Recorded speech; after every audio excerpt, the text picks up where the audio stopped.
नमस्कार साथियों, all India medical students association United से राष्ट्रीय अध्यक्ष भरत बेनीवाल आप सभी को नमस्कार करता हूं, क्रांतिकारी इकबाल पेश करता हूं और मेरे सभी साथियों से ये कहना चाहता हूं कि जिस तरह से हमारे साथी भाई अनिल भाई वगैरह, ये आसिफ भाई, सभी जो एक्टिव रहते हैं, ये साथी लोग हैं जो अभी रेगुलर, विक्की भाई वगैरह, तो इन लोगों की तरह आप लोग भी एक्टिव रहिए, क्योंकि आज सुबह जब जैसे सुनील भाई वगैरह थे, वो लोग आए थे, सभी ने सपोर्ट किया, सभी लोग लग रहे हैं। 80-20 का इशू था, सबसे पहले हमने बीजेपी कार्यालय का आज सुबह घेराव किया। उस घेराव के पश्चात जो निष्कर्ष निकला वो भी मैं आपको बताना चाहता हूं, और जो आज स्वास्थ्य भवन में हमारी NHM MD साहब से, नरेश ठकराल जी से जो मीटिंग हुई, उसके बारे में भी मैं आप लोगों को बता देना चाहता हूं।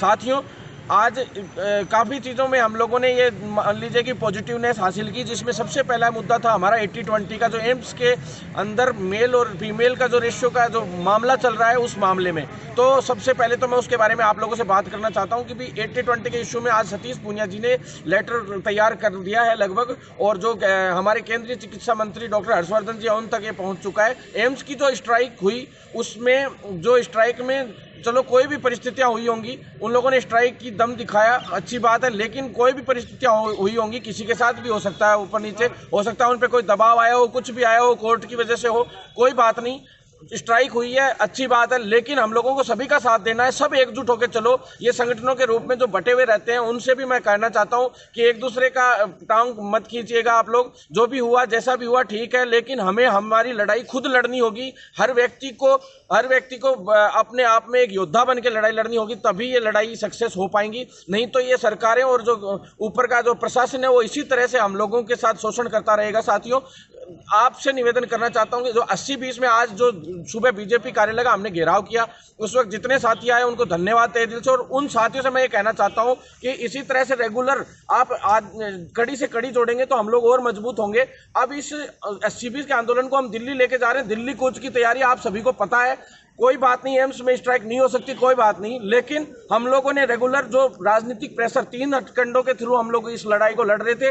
न्यायिक लड़ाई में हमारे जोधाराम भाई का जो केस हमारा लगा हुआ है, जोधाराम जाट नाम से, वो बहुत जल्द हम लोग 30% लोगों की लिस्ट भी उसमें मांग ली गई थी, और वो केस आगे चल रहा है। 22 तारीख को उसकी डेट आप सभी को पता है। 8 तारीख को 25वां नंबर था हमारा, और 23वें नंबर तक सुनवाई हुई थी। 22 तारीख को तीसरा नंबर हमारा है, और उस पे डेट पे लगभग हम उम्मीद करते हैं कि जो नजीम वजीरी जो जज हैं, वो हमारे पक्ष में इसमें फैसला देंगे, और आप सभी जीत होगी आप सभी की। इस तारीख पे नहीं तो अगली तारीख तक लगभग फैसला आ जाएगा। साथियों, आप लोगों को पता है इस चीज़ का।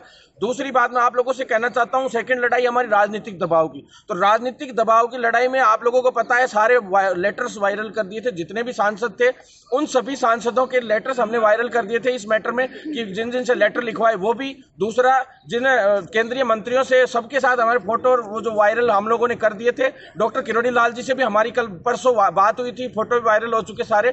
किरोड़ी लाल जी खुद हर्षवर्धन जी के पास हमारे साथ जाने के लिए तैयार हो गए हैं। केंद्रीय चिकित्सा मंत्री के पास 2 केंद्रीय मंत्री हमारे साथ वार्ता के लिए तैयार हैं, और ओम बिरला जी का भी हमें अपॉइंटमेंट मिल गया है। पहले दिन या उससे अगले दिन हमें दिल्ली बुला लिया गया। आप लोगों को सारी चीज़ें वायरल करते जा रहे हैं, आप लोग देखते भी जा रहे हैं। तो साथियों, आप लोगों से निवेदन है कि इसी प्रकार से लड़ाई जारी रहेगी। 80-20 की दिल्ली कूच की तैयारी है। जंतर मंतर पे हमें परमिशन मिल चुकी है, लगभग तय हो गया है। ये किसान आंदोलन की वजह से थोड़ा सा ऊपर नीचे हो रहा था, तो थोड़ा सा अब परमिशन लगभग तय हो गया है। आप लोग तैयारी कर लें। हर जिले से मेरे पास कम से कम 100 लोगों के कॉन्टैक्ट नंबर आने चाहिए जो दिल्ली कूच के लिए तैयार हो। खास करके वो लोग तो जो नॉर्थ सेट में अभी सेलेक्ट हुए हैं, उनका तो नंबर भी आ गया, तो उन लोगों को तो हर हाल में आना ही होगा। हमारी पर्सनल टीम तो लगी हुई है। सभी साथियों को जिनके नंबर आए हैं, उनको तो हर हाल में आना चाहिए। और एक मीटिंग हम लोग तय कर रहे हैं 2-3 दिन के अंदर वापस जयपुर, तो उस मीटिंग में आए, और उसके बाद दिल्ली कूच के लिए जो रणनीति आप लोग तय करेंगे, उसमें जो भी काट छाट होगी वो करके हम लोग 80-20 में आगे काम करेंगे। साथियों, और राजनीतिक दबाव का भी हो गया। जितना राजनीतिक दबाव, अपने सांसदों का घेराव शुरू करें, विधायकों का घेराव शुरू करें। सरपंच से लेके हर एक व्यक्ति का लेटर डॉक्टर हर्षवर्धन तक जाना चाहिए। पोस्ट कार्ड कैंपेन हमने चलाया, अच्छा चला। सिग्नेचर कैंपेन हमने चलाया, अच्छा चला। सभी सिग्नेचर कैंपेन और पोस्ट कार्ड कैंपेन में भी छोटे भाइयों ने जिन्होंने किया, उनका कोई जैसे बोलराम भाई, शंकर चौधरी भाई, नरेश विष्णु भाई, सारे भाइयों ने जिन्होंने लग रखे हैं, जो संघर्ष कर रहे हैं, उनके लिए तहे दिल से धन्यवाद। और सभी लोग इसी तरह से काम करें जिससे माहौल तैयार हो। पोस्ट कार्ड कैंपेन से और नहीं तो माहौल तो तैयार हो ही रहा है। तो सभी साथियों तक ये बात पहुंच रही है। साथियों, इस तरह से 80-20 का मजबूती से हम पक्ष रख रहे हैं। जो छात्र अभी नर्सिंग कर रहे हैं उनको भी इसमें आगे आना चाहिए।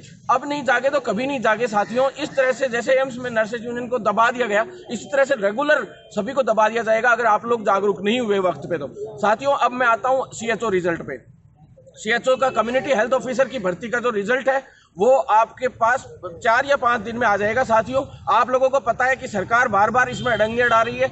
आप लोगों को पता है हम लोगों ने 5500 की फाइल करवाई थी और उस 5500 की फाइल को 2310 वैकेंसियों में जोड़ा गया था। मैंने सबसे पहले तो वीडियो डाले थे सारे 7810 वैकेंसियों के हिसाब से डाले थे, लेकिन उसके बाद इन्होंने उसमें 4000 ही भर्तियां जोड़ी और 1500 अलग कर दी थी। तो वो फाइल को 2 जगह पे करने की जरूरत कहाँ गई थी, मुझे ये समझ में नहीं आता। सरकार का बार बार वाइयां लूटना और बटोरने के चक्कर में ये लोग इन भर्तियों को अटकाने का प्रयास करते हैं। धन्यवाद देता हूं मैं NHM MD साहब का, नरेश ठकराल जी का, और धन्यवाद देता हूं मैं PD साहब का, अनिल पालीवाल जी का, जो इतने संघर्षों से इस वैकेंसी को हमारे लिए करवाने में सक्षम हो रहे हैं। मैं केंद्रीय जो विभाग की जो मेन जो संभाल रही वंदना गुरनानी मैडम, जिन्होंने 5500 की फाइल हमें करके दी और हम लोग इसमें जुड़वाने में सफल रहे, लेकिन और उन्होंने नोटिस भिजवाया वहां से हमारे अनशन के बाद कि भाई जल्दी से इस भर्ती को पूरी करवाई जाएगी। तो निर्माण भवन पे जब हम अनशन पे बैठे थे इस 5500 की फाइल से, तो उन्होंने साफ तौर पे कहा था कि आप लोगों के जल्द से जल्द अगर ये नहीं करवाते तो हम इन पे पेनल्टी लगाएंगे।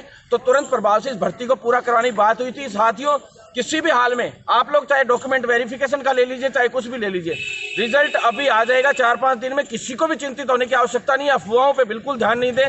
पेपर लीक का ये कई बातें आ रही तो वो हमें भेजें, एक बार कोई प्रूफ तो दीजिए, मैं करके दिखाऊंगा आपको कार्रवाई। मैंने ACP में भी लेटर दिया था, मैंने दिनेश हेमंत जी, पूजा अवाना मैडम, सभी को लेटर दिए हैं हम लोगों ने, SOG तक लेटर दिए सारे, तो लेकिन कोई सामने नहीं आई बात। कोई एग्जाम सेंटरों पे चुटपुट घटना के अलावा अब तक इसमें कुछ भी बड़ा सामने नहीं आया। साथियों, कोई भी प्रूफ हो आप मुझे दीजिए, मैं आप लोगों की लड़ाई लड़ता हूं, हमेशा ईमानदारी से लड़ते रहेंगे हम लोग। साथियों, CHO का रिजल्ट की डॉक्यूमेंट वेरिफिकेशन की और जो डबल जनों की जो लिस्ट डाली जाएगी, तो वो क्या रिजल्ट पहले तैयार हो गया था, लेकिन 1500 वैकेंसी और जुड़ने की वजह से 3000 के करीब छात्र जो अभ्यर्थी हैं उनके और नाम डलेंगे इसमें, और सारा जो रिजल्ट तैयार होगा जिस भी तरीके से हो, बहुत जल्द रिजल्ट तैयार कंप्लीट करके 4-5 दिन के अंदर अंदर डाल दिया जाएगा। साथियों, आप लोगों को चिंतित होने की आवश्यकता नहीं है। अभी नरेश ठकराल जी से हमारी मीटिंग हुई है सभी की, उन्होंने साफ कहा है कि हम इस दिसंबर में हर हाल में कोशिश करेंगे कि इस पूरे को 31 दिसंबर से पहले इस भर्ती का वेरिफिकेशन वगैरह करवा के, कैसे भी, चाहे ऑनलाइन वेरिफिकेशन करवाना पड़े, चाहे कैसे भी करवाना पड़े, अभी ऑनलाइन और जो या फिर यहाँ पे आके वेरिफिकेशन, NHM विभाग यहाँ पे है ये अभी स्वास्थ्य भवन में, तो यहाँ आके और वेरिफिकेशन करवाना पड़े, कैसे भी करवाना पड़े। अब उस पर एक मीटिंग और होनी है, पहले लिस्ट जारी हो जाए, उसके बाद वेरिफिकेशन का सारा सिस्टम तैयार कर दिया जाएगा। आप लोगों को चिंतित होने की आवश्यकता नहीं है। CHO की भर्ती जल्द पूरी होगी और बहुत जल्द आपके लिए मार्च के लमसम हम लोग 5500 के एक भर्ती, और अभी केंद्र सरकार से लगभग वो फाइल तैयार हो गए, उसका बजट करवा के और यहाँ राजस्थान में लेके आएंगे। ये प्रॉमिस किया मैंने आपसे और वादा हमेशा पूरा करता हूँ। CHO का हर वादा पूरा हुआ है और आप लोगों का हर वादा, आप लोगों से वादा करता हूँ कि इतने लोगों को हम रोजगार दिलाएंगे। आप लोग बस साथ बनाए रखिए। साथियों, तीसरी बात मैं आपसे कहना चाहता हूँ कि जो मुकुल शर्मा जी हैं ऊपर, अभी उनसे भी हमारी मीटिंग हुई थी साहब, उसका भी वीडियो आप लोगों तक आ जाएगा। साथियों, लिखित परीक्षा से आगे भविष्य में सारी भर्तियां होंगी, इसके लिए प्रोसेस शुरू कर दी गई है। ANM, second grade staff nurse हो, फार्मासिस्ट हो, जितनी भी भर्तियां हैं सभी के लिए आज मीटिंग हुई थी। लिखित परीक्षा से सारी भर्तियां, चाहे कोई छोटी सी भर्ती हो मेडिकल डिपार्टमेंट की, चाहे पैरामेडिकल से रिलेटेड हो या कोई अन्य, सब की सब MO से लेके सारी की सारी भर्तियां लिखित परीक्षा से आगे में भविष्य में हम करवाने के लिए प्रयासरत है और प्रक्रिया शुरू हो गई है। कार्मिक विभाग के लिए जल्द से जल्द नियम संशोधन करने के लिए कार्मिक विभाग में नोटशीट भेजी जा रही है। आप लोग टेंशन मत लीजिए, फाइल भेजी जा रही है और जल्द राजस्थान में भर्तियां भी लेके आएंगे लिखित परीक्षा से। पर पहले नियम चेंज करवाएंगे हम लिखित परीक्षा का, RPSC का या अधीनस्थ आयोग द्वारा भर्तियां करवाई जाए RPS लिखित परीक्षा द्वारा, उसके बाद हम आगे की इसमें प्रोसेस करेंगे। साथियों, आपको चिंतित होने की आवश्यकता नहीं है। UTP की एक भी भर्ती आए तो हम उसका विरोध करेंगे। संविदा का जिस दिन आप लोगों ने विरोध शुरू कर दिया उस दिन इस प्रोफेशन का भला हो जाएगा। साथियों, सबसे बड़ा शोषण की अगर कोई जड़ है तो वो संविदा है। संविदा पे कोई ज्वाइन नहीं करे और कोई भर्ती आती तो उसका खुलकर विरोध करें। आज हमने स्पष्ट रूप से वीडियो आ जाएगा आपके पास, मुकुल जी को साफ धमकी दे दी है, सभी ACS साहब को भी धमकी दे दी कि अगर भविष्य में कोई भी भर्ती संविदा पे आती है तो उस भर्ती को हम अंदर घुस के उसके फॉर्म फाड़ देंगे, आग लगा देंगे, कुछ भी करेंगे, लेकिन वो भर्ती नहीं होने देंगे, नहीं होने देंगे। इनकलाब जिंदाबाद। साथियों, धन्यवाद। आपका भाई भरत बेनीवाल। ज्यादा से ज्यादा वीडियो वीडियो शेयर करें ताकि सब लोगों तक जानकारी पहुंच सके और इस आंदोलन को मजबूत करने के लिए ज़्यादा से ज़्यादा लोग हमारे साथ जुड़े, पूरे देश से जुड़े, सारी स्टेटों से इसलिए जुड़े क्योंकि दिल्ली कूच की हमारी तैयारी और SC-20 का मुख्य मामला है, उसको अब हम बहुत जल्द सोल्व करेंगे, चाहे वो राजनीतिक लड़ाई से हो, आंदोलन से हो या न्यायिक तरीके से हो। हमारा छोटा भाई जोधाराम जाट भी न्यायिक लड़ाई में मजबूती से लड़ाई लड़ रहा है आप लोगों के लिए, उसका भी साथ दें, सभी का साथ दें। धन्यवाद साथियों। हर जिले से मेरे पास नंबर आने चाहिए, हर स्टेट से मेरे पास सबके कॉन्टैक्ट नंबर आने चाहिए इनबॉक्स के अंदर। मैं आप लोगों को धन्यवाद देता हूं कि आपने वीडियो देखा।